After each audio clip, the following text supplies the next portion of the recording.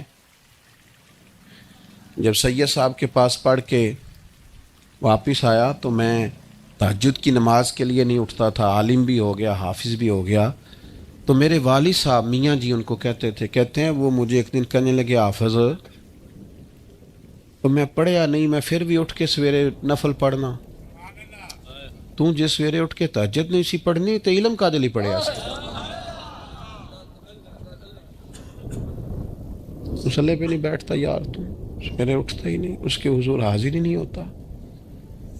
میں آپ سے عرض کروں, مضبوط عبادت کا ذوق, اور تبصرے چھوڑ دیں کہ فلانا نہیں پڑھتا, فلانا نہیں پڑھتا. شکر کر اللہ نے توفیق دی ہے. اور میں یہ عبادت یہ بھی انسان کو مضبوط کرتی ہے. آپ جب لمبی دعائیں مانگتے ہیں تو آپ کا رب سے رشتہ مضبوط ہوتا ہے. آپ دنیا سے بے نیاز ہوتے ہیں, لوگوں کی زیادہ ضرورت نہیں پڑتی بندے کو. جب وہ ساری باتیں اللہ رسول سے کہنے کا عادی ہو جاتا ہے پھر اسے حاجت نہیں رہتی دنیا دار اس کی مدد کرے نہ کرے. شرط یہ ہے کہ اس کی عبادات مضبوط ہوں. نبی پاک علیہ السلام سارا دینی دین کا کام کرتے تھے. حضور ہر وقت ہی عبادت میں رہتے تھے, ہر وقت. لیکن اس کے باوجود سیدہ عائشہ صدیقہ فرماتی ہیں گھر تشریف لائے اور حضور نے مصلی بچھا لیا اور ساری رات ہی نماز پڑھی. یہ صحیح مسلم میں آپ کو ملے. اور جب میں نے عرض کی حضور آپ کے صدقے اللہ اگلے پچھلوں کو معاف کرے گا, آپ اتنی زیادہ مشقت کرتے ہیں, آپ تو محبوب ہیں اللہ کے, تو فرمانے لگے عائشہ میں رب کا شکر گزار بندہ نہ بنوں. میرے بھائی عبادت کے ساتھ رشتہ. اب یہ جو ہماری راتیں تھیں تاک ایک رہ گئی ہے, یہ خاص اوقات تھے اللہ کی بارگاہ میں حاضری کی, سٹیٹس لگا کے ضائع کر دیے. اب تو معافیاں. وہ ایک دوست میرے پاس جمعہ پڑھنے آتے تھے تو عمرے پہ جا رہے تھے, بس میں بات ختم کرنے لگا ہوں, جمعے جا رہے تھے عمرے پہ, تو مجھے کہنے لگے کہ غلطی ہو گئی تو معاف کر دینا. میں نے کہا آپ تو مجھے احترام سے مل کے جاتے ہیں, رشتہ داروں سے معافی مانگیں, جن کے ساتھ کام کرتے ہیں ان سے معافی مانگیں, جن سے لین دین ہے ان سے. یہ کیا رسمیں ہوئی فیس بک پہ لگا دیا, کوئی غلطی ہو گئی ہو تو معاف کر دینا, یہ طریقہ ہے معافی مانگنے کا؟ ہمیں پتہ ہوتا ہے, پتہ سارا ہے سردار نو کیتیاں دا. یہ پردہ چپایا ہی تیرا پلا ہو سی, مان نانم کے مان دانم, خبر ہے ہر بات کی. اپنے آپ کو مضبوط کریں اللہ رسول کے ساتھ. آپ دعائیں مانگیں. آپ یقین کریں حضرت مولا علی شیر خدا رضی اللہ تعالیٰ عنہ سے کسی نے پوچھا حضور کے صحابہ کا طریقہ کیا تھا؟ فرمایا دن کے مجاہد, رات کے راہب. رات مصلوں پہ بیٹھتے تھے تو لگتا تھا دنیا کے ساتھ ان کا تعلق ہی کوئی نہیں, تو نہیں جم کے نمازیں پڑھتے تھے, عبادتیں کرتے تھے. اور دن کو جب وہ بیٹھتے تھے گھوڑوں پر تو ان سے بڑا مجاہد بھی کوئی نہیں ہوتا. اپنی مزاج کو, طبیعت کو اس طرف مائل کریں. کچھ دکھ نہ ہمارے بڑے ذاتی ہوتے ہیں, ہم کسی سے نہیں کہہ سکتے.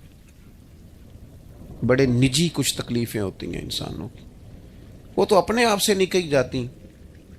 اتنے گہرے زخم ہوتے ہیں بعض لوگوں کے, حل ہے نا اس کا, جو کسی سے نہیں کہہ سکتے مصلی پہ بیٹھو رب سے کہہ دو, اس کی بارگاہ میں عرض کر دو. نبی کریم علیہ السلام نے فرمایا جو رب سے دعا نہ مانگے اللہ ناراض ہوتا ہے, جو زیادہ دعائیں مانگے اللہ اسے راضی ہوتا ہے. کیوں ادھر ادھر دنیا داروں کے سامنے کشکول طلب دراز کرتے ہو؟ مالک کے حضور حاضری دو۔ دو ہی باتیں زندگی میں کامیابی کا زینہ ہے، ایک تو نہایت بردباری سے الجھاؤ کے بغیر اپنے روزمرہ کے معاملات کو گزاریں، کوشش کریں۔ ہاں کبھی عقیدے کے معاملے میں کسی جگہ مناظرہ کرنا ہوگا، گفتگو کرنی ہوگی تو علماء کریں گے جن کا یہ میدان ہے، احقاق حق کے لیے کھڑے ہوں گے، لیکن ہم جو عوام ہیں ہم کوشش کریں اور ذاتی معاملات میں تو بالکل نہ الجھاؤ پیدا کریں، شخصی معاملات میں تو بالکل بھی نہ الجھیں، بردباری سے، حوصلے سے، تحمل سے وقت گزاریں۔ اور آخری گزارش آپ کی خدمت میں یہ ہے، مثبت جو لوگ رہتے ہیں نا وہ سکون میں بڑا رہتے ہیں، جن کے ذہن منفی ہوتے ہیں نا وہ بے چین بڑے رہتے ہیں۔ ساری زندگی لوگ دوسرے کا چہرہ صاف کرتے رہتے ہیں، کبھی تھوڑی سی محنت اپنی اینک کے شیشے پہ بھی کر لی جائے نا تو پھر بھی محسوس ہوتا ہے کہ اوہ یار نقطہ تو یہاں تھا، میں کہیں اور صفائی کرتا رہا۔ مثبت ضرور سوچیں۔ ہم نے اپنوں، رشتہ داروں، دوستوں، یاروں سب کوئی اپنے حق میں غلط کر لیا ہے چونکہ ہماری سوچ منفی ہے۔ کسی بہترین اردو داں کا جملہ نہیں بلکہ یہ اللہ کا قرآن ہے، فرمایا مشکل میں تم ہو تو گراں میرے محبوب پہ گزرتا ہے۔ حضور تو جلدی کرتے ہیں تمہاری بھلائی چاہنے میں، کیوں؟ رشتہ بڑا گہرا ہے۔ النبی اولیٰ بالمؤمنین من انفسہم، فرمایا یہ وہ محبوب ہیں جو تمہاری جانوں سے بھی تمہارے زیادہ قریب ہیں۔ رسول کائنات صلی اللہ تعالی علیہ وآلہ وسلم امت کے حق میں نرم دل رکھتے، نرم۔ لوگ سمجھتے ہیں شاید کسی کا بھلا یہ ہوتا ہے اس کو 4 پیسے دے دیے جائیں، شاید اس کا بھلا یہ ہے کہ اسے نوکری پہ لگوا دیا جائے، شاید بھلا یہ ہے کہ اس شخص کو اگر کسی وہ مشکل میں آ گیا ہے تھانے کچہری کے معاملے میں تو وہاں اس کو سہولت دلا دی جائے، آسانی کر دی جائے، کسی کو مضبوط کر دیا جائے، تو یہ اس کے ساتھ بھلائی ہے۔ میرے رسول پاک صلی اللہ تعالی علیہ وسلم نے بتایا کہ میں نہ مکارم اخلاق کی تکمیل کے لیے آیا ہوں، میں تمہارا وہ نفع کرنے آیا ہوں کہ تمہارا دل ساری جگہوں سے ہٹا کے رب رسول کی طرف مائل کرنا ہے، تمہاری طبیعتوں کے اندر جو سختی ہے اسے نرمی میں بدلنا ہے، تمہارے مزاجوں کے اندر جو بے لگام خواہشات ہیں انہیں شریعت اسلامیہ کی پابندی کی لگام دینی ہے۔ حضور سید عالم علیہ السلام نے لوگوں کی اصلاح کا جو دیکھے نا، اگر کسی گھر میں بگڑے بچے سنور جائے نا تو روٹی تھوڑی بھی ہو تو گزارا ہو جاتا ہے، اگر گھر والے اخلاقاً اتنے اعلیٰ ہوں، ایک دوسرے سے پیار کرتے ہوں تو تھوڑے پیسوں پر بھی وقت گزر جاتا ہے۔ رسول پاک کا دل دھڑکتا تھا، کس لیے؟ صرف اس لیے نہیں کہ لوگوں کو نوکریاں مل جائیں، مال مل جائے، لوگ جو ہیں ان کے گھر کشادہ ہو جائیں، بلکہ حضور کا دل دھڑکتا تھا کہ لوگ دوزخ سے بچ جائیں، جنت کی طرف ان کا سفر ہو جائے، ان کے دلوں سے حسد کو، تکبر کو، غرور کو، انا کو، خود پسندی کو، عجب کو نکال دیا جائے۔ یتلو علیکم آیاتنا ویزکیکم، ان کا تزکیہ کر دیا جائے، دل صاف کر دیے جائیں۔ رسول پاک صلی اللہ علیہ وسلم احساس کے ساتھ جاتے ہیں۔ ہمارے ہاں نا تبلیغ ہوتی ہے لیکن اس میں درد نہیں ہوتا، اللہ ماشاء اللہ اچھے لوگوں کی بات نہیں کرتا۔ لو میرے جیسے آدمی نے تقریر کرنی ہے، گھنٹہ گزارنا ہی ہے، تو پھر بعض اوقات نفس کی خواہشیں غالب ہوتی ہیں تو وہ اصلاح سے زیادہ شوق داد لینے کا غالب آ جاتا ہے۔ وہ آپ کو پتہ ہے نا، وہ ہمارے ہاں پھر وہ نقیب محفل بیچارہ کبھی بھاگ کے ادھر چلا جاتا ہے، کبھی بھاگ کے ادھر آتا ہے، کہتا ہے میں نے جملہ دینا ہے۔ اب وہ ایسے لگتا ہے جملہ نہیں دینے لگا، کوئی ایٹم بم دینے لگا ہے، جس میں اتنی اسے پریشانی، ایک جملہ کہنے لگا، سنبھال کے رکھنا، ضائع نہ کرنا، یہ نہ کرنا۔ وہ تو جملہ رہنے دے، تو آیت دے ہمیں کوئی قرآن پاک کی، تو ہمیں کوئی حدیث پاک سنا، تو اس حدیثی بات کر، یہ تو مطلب۔ اور پھر وہ داد کا اتنا شوق کہ جب تک سارے ہاتھ نہ کڑھیں، جب تک شمال جنوب والے نہ بول پڑیں تب تک بات نہیں ہوگی۔ یہ کیسی بات ہوئی؟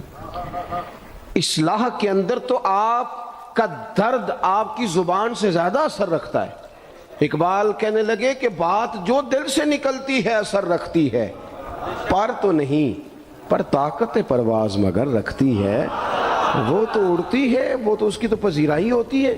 اگر بات دل سے نکل رہی ہے تو عزیز بھائی یاد رکھیے گا، حضور سید عالم علیہ السلام درد دل کے ساتھ دعوت دیتے لوگوں.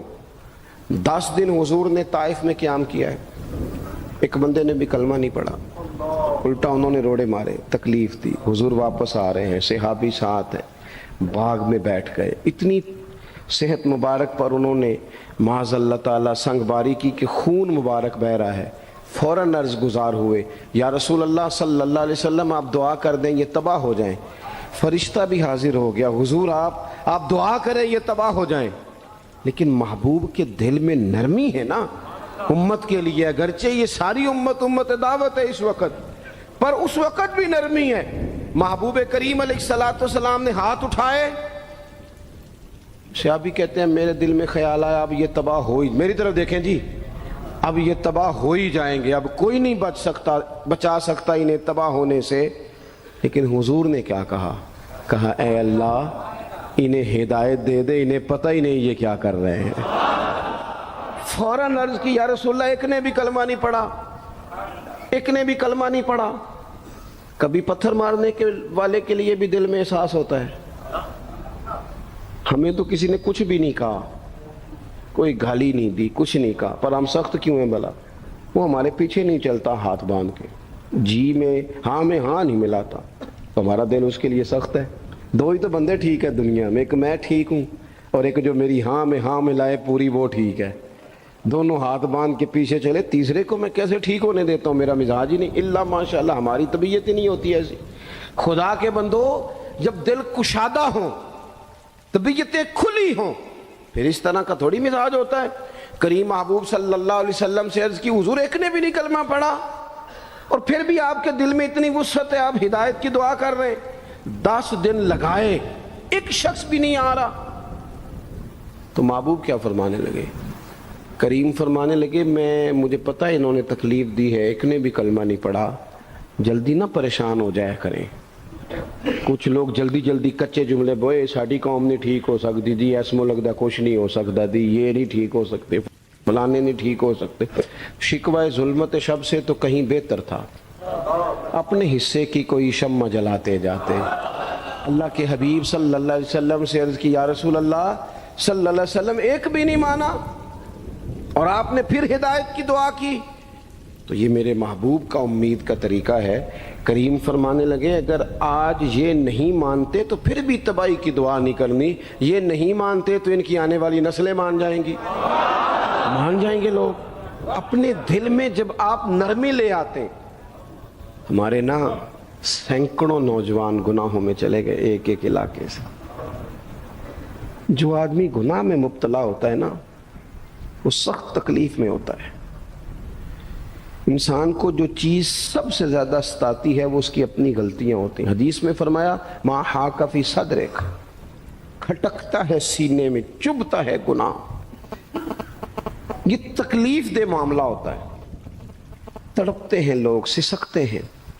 لیکن روایتی انداز سارا جب ہماری مجالس اور محافل میں ہو جاتا ہے، کوئی نہیں وقت دینے والا، پیار کرنے والا، تھپکی دینے والا، بازو تھام کوئی نہیں. ایک تقریر وہ ہے جو میں آپ سے کرتا ہوں، بس ٹھیک ہے گھنٹہ گزارنا ہے، تو وہ بھی کئی میری طرح کے لوگ ہیں جو جمعرات کو فیصلہ کرتے ہیں سویرے کیا بیان کرنا. حالانکہ میری طرح کے جو چھوٹے ہیں وہ ہفتے سے ہی تیاری شروع کر لیتے ہیں تاکہ کچھ غور فکر کر کے قوم کے سامنے رکھا جائے ضروری. اب ایک تقریر میں آپ سے کرتا ہوں، سمجھانے کے لیے عرض کرتا ہوں. ایک تقریر ایسی ہے جو خطیب صاحب آپ سے کرتے ہیں اور خدا نخواستہ اللہ تعالیٰ معاف کرے صرف سمجھانے کے لیے، اگر ان کو پتہ چل جائے کہ ان کا بیٹا کسی غلطی میں مبتلا ہو گیا تو پھر بھی اسی طرح ہی داد و تحسین کے لیے لش پش کر کے تقریر ہوگی؟ نہیں، پھر یہ انداز نہیں ہوتا. پھر تو بچہ کو سامنے بٹھا کے باپ اپنی پگڑی اس کے پیروں میں رکھتا ہے، پھر تو ماں دوپٹہ پیروں میں رکھتی ہے، کہتے پتر میری کمائی نہ اجاڑ دینا، اور نہ پتہ چلا تو سگریٹ پینے لگ گیا، خدا خیر کرے تیری مہربانی. سوتا نہیں، اس کا چہرہ پریشان ہے. اب بات آئی ہے نا، اب یہ وقت آیا تبلیغ کا، اصلاح کا. اسے منت کر کے سمجھایا، اس کو گزارش کی، اس نے کہا ابا جی غلطی ہو گئی تھی آئندہ نہیں کرتا. پوری اس نے تسلی دی, پھر بھی نہیں سوتا. بچہ تو وعدہ کر کے چلا گیا, پھر بھی نہیں سویا. وہ اپنے کمرے میں چلا گیا اور اس نے مصلی بچھا لیا. کہا یا اللہ یہ میری عمر کی کمائی ہے, مالک اسے ہدایت دے دے.